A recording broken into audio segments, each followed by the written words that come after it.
Alrighty, folks, I wanted to bring you this. Thought it was kind of interesting. This little case here on this horse. It's been about a year since I've been out to see this horse. The owner just didn't want to stick to a schedule. And what I'm doing is I am taking out what some people call false sole.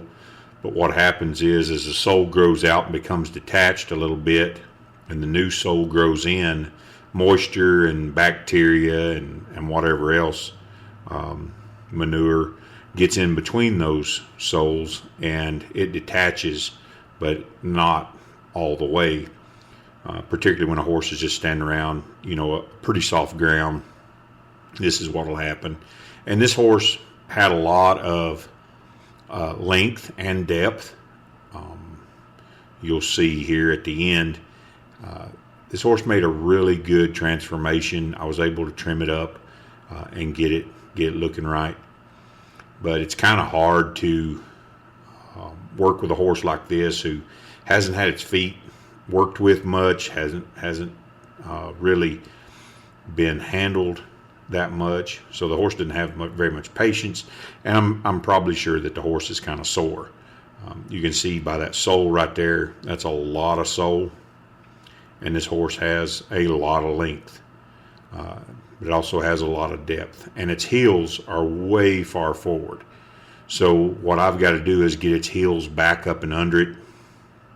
Maybe on one of these videos, if I can get on a horse that's a little bit more quieter and not jerking so much and pulling so much, I might be able to explain that. But if you look, you can see the length of the heel is way far forward away from the base of the frog. If you look at the bulbs on the heel and where the frog is at, those heels are way far forward. So I have to take a lot of depth off of this horse and get its heels back up and under it so that it's breaking over correctly and aligned correctly.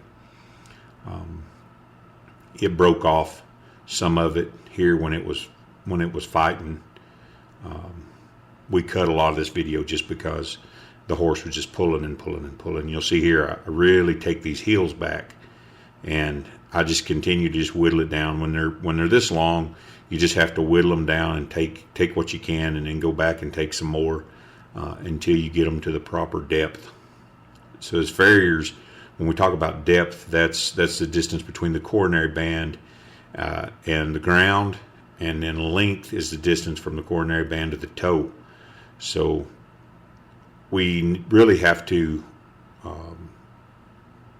pay attention to the depth from the bottom, and then we pay attention to the length from the top, and try to get this horse's coffin bone realigned the way it's supposed to. And sometimes, when they're this bad, you just have to do the best you can and just work at it and get them as close as you can. This horse, like I said, it fought us quite a bit. It pulled. I tried to stay with it, but it would rear up. And what I tell people is, if you have a horse and you want to do the best thing for that horse, train the horse. A good trained horse that's well behaved will always have a good home. If you want to, mistreat a horse, don't teach them any manners. Don't teach them to be patient. Don't train them, and they will always go from home to home and usually end up in a bad place, because the older they get, the harder it is to straighten them out. And there's a lot of horses in the world, and there's a lot of good horses in the world. So be kind to your horse and teach it some manners, train it properly, and no matter what happens to you, no matter what happens in that horse's life, they'll always have a good home. I don't care if a horse is ugly. If it's well trained, it'll have a home. It doesn't matter how pretty a horse is, or how, what their conformation looks like. If they don't have manners and they're not well trained, they're not going to stick around long. Here, I'm just whittling away, taking more of the toe, taking more of the heel, trying to get this horse lined back up to where it needs to be, getting those heels back up and under.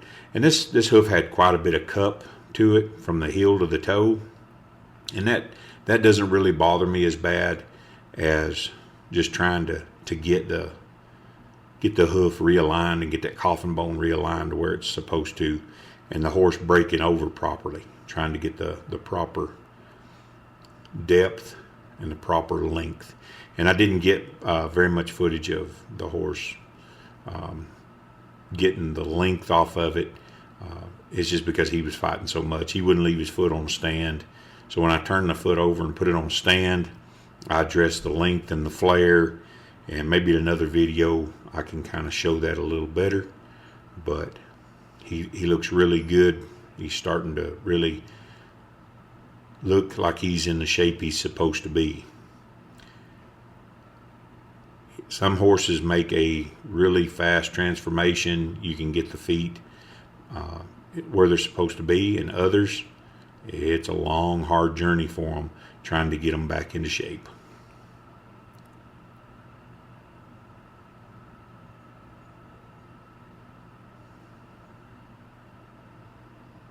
So here you can see one picture on the left is where we started. Picture on the right is where we ended up, and it's not perfect. He's got some flare on the inside, but we got him standing up as square as we could, and got his length back down and got his heels backing up and under him. And here you can see the front of the horse. This is the left and the right. You can see the left foot.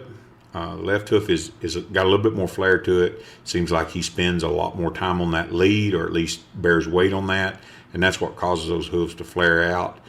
They're the same length and the same angle, but one's just bigger than the other one due to that. Here's the back hoof on the right hind. Turned out pretty good. It had a lot of flare in it. It had a lot of malformation in it, and it really turned out really good compared to what it was when it first started. On the left hind, it was a little bit better. Didn't have as much malformation in it, but all in all, this horse turned out pretty good and made a quick turnaround. So I hope you guys enjoyed that. Remember, if you don't know which way to go in this old world, commit your ways unto the Lord. Trust also in Him, and He'll bring it to pass. We'll see you later.